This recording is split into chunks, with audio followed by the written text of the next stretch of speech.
I was listening to my buddy Jim Rohn again last night, and Jim's been dead for a long time. I've never known him, but I really do like the stuff that he puts out there, put out there, I guess I ought to say.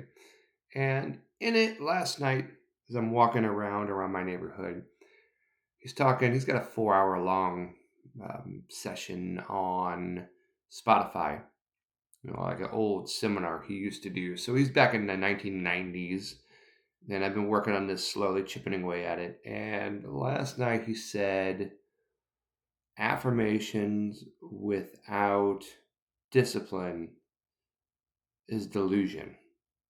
And I made sure to note that one because I like that, because I know I've done a lot of affirmations in the past, and maybe they haven't done a whole lot. And that's probably because my disciplines aren't there. And I'm wearing my Mizzou hoodie that's ripped. This baby goes back a long ways. So I'm repping Mizzou today. They play their bowl game, end off the season for 2024. But I really like that from Jim Rohn. And I think it's so true. It's amazing the stuff that he says today, or said back then, that really holds true to today. There's so many nuggets of wisdom that he's gotten over the years of when he was doing this that still translates so well. And I know there's kind of a new age thing to everything. And I was thinking about, he recommends some books that maybe aren't as applicable as they used to be, but they still are. I know long ago he recommended, or I would say for me long ago, I listened to one of his things, and I think it was a Spotify clip of whatever. And in it, he said to read the book on Babylon, and not Babylon itself. There's a book on there about the richest man in Babylon. That's what it's called. The book was written in the 1920s, and he was told by his mentor when he was 25 to read this book. And it's a short read, it's an easy read. And as Jim Rohn says, it's in story format. And he would give this away to his teenagers that he was teaching so they could be rich by the time they were 40 or 35 with some luck, or earlier. And I've read the book.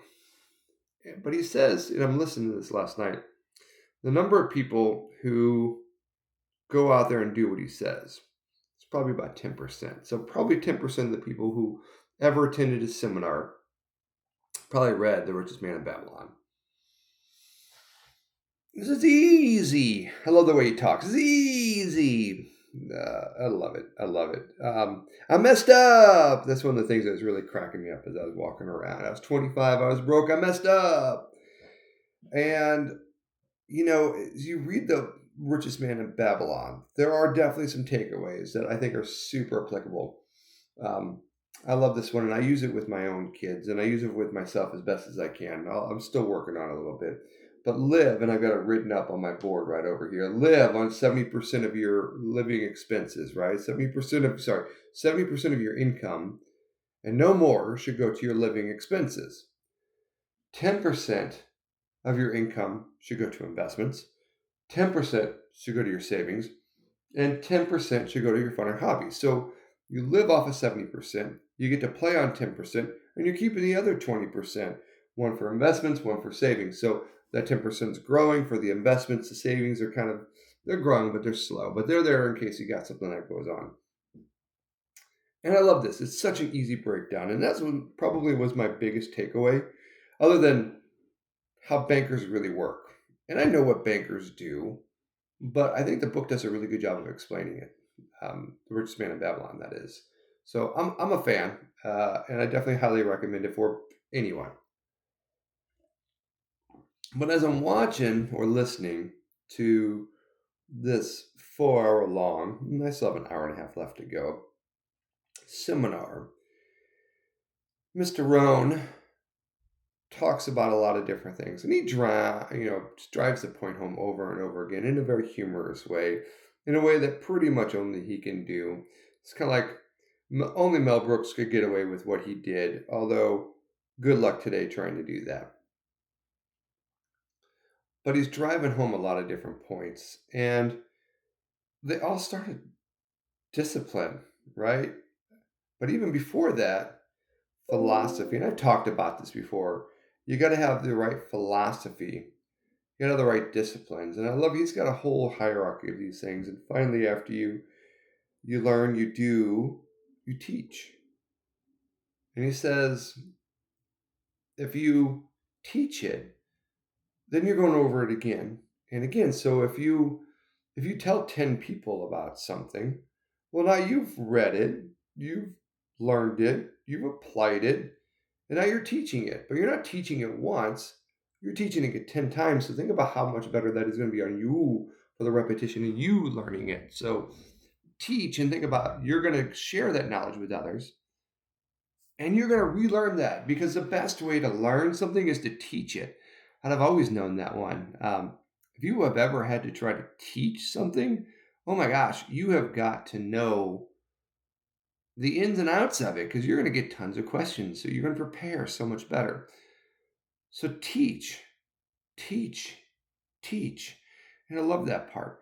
And I'm still devouring. There's just so much more to get. It's so funny because he's the same way.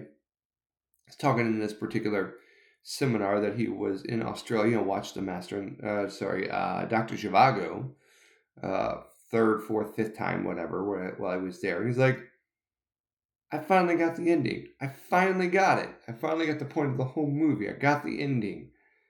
After his fifth time. Same thing goes with teaching, right? You teach it once, you're going to learn it better. You teach it 10 times, you're going to learn it great. So keep teaching, keep learning. Always be a student. Always be a student. And I know he's a big proponent of journals. Now, he journals a little differently than I do. And I think that's one of the things I had to take away from last night into today. And I journaled already a little bit. But I focus mostly on business or whatever's going on. But he journals about his books that he's reading. And he journals about the topics that he's going over. And I got to be, frankly, honest with this one. I don't ever do that. I never even thought about doing that. So that's one giant takeaway. And I love the fact that he's like, I've been journaling since I was 25. And I have volumes. He's like, my library is made up, a lot of it is my journals over, who knows how old he was. He was probably in his 60s or whatever at the time. So was that 40 years worth of journals, give or take? It's going to be amazing. Now, I'm already 46, so I'm not going to have 60 years or 40 years worth of journals. I'll be pretty close to kicking it at that point. But, what an amazing thing. And that's something I need to do. So that's something I'm going to try to, no, it's something I'm going to do. Superior accountability and vulnerability. I haven't done that. I probably should. And I will. So that's going to be my new accountability. And my daughter, he gave me a new journal to start off the new year. So I'm going to do that. And my personal feelings, right, those inside thoughts, I don't put those on paper. I put those in my electronic journal because those are more raw and they're not always right. And I want to keep that in mind. Like when I'm complaining about something, it could be something about a person, about a lot of people, about a situation, blah, blah, blah. And I try to have a good spin on it. But those are raw and unfiltered, and they're not always built in truth. So I don't really want that out there. But these things, I love it. He's like, I have a journal. It's an empty book. And he'll say that people will look at it and go, well, why would I pay $26 for an empty book? And he says, well, you got to look at it the other way. What can I put in there of value that makes it worth the $26 book? It's like, if you read my journals, it won't take you very long to realize that there's a lot more knowledge in there than $26 worth. So that's my goal, is to make my journals filled with a lot more than $26 worth of information. So a couple books that I'm going to read. Think and Grow Rich. He said the author is kind of out there for some stuff, but there's a lot of good things in there. It's old. I don't care. There's still some good nuggets, I'm sure, that I can use. And then How to Read a Book. Now that one I looked That one's got to be massive because I looked on Audible and it was something like a 14 or 15-hour read. That's a lot. That's a lot. But I want to buy it. I want to buy the book. I want to read both of those. I I pretty much get anything that Jim Rohn says that you should do. So there's a lot of great things that come from his, and I think that we've gotten away from some of these things. So I'm going to implement these, and I'm going to share these things out with people. So if anyone ever reads this, this is coming. But yeah, hopefully I can pay it forward, and somebody sees this at some point and wants to follow in the footsteps of what Jim Rohn put out there, which Mr. Shoup, I think is who he says was his mentor, and we'll keep paying it forward. But let's go after it. Let's get it.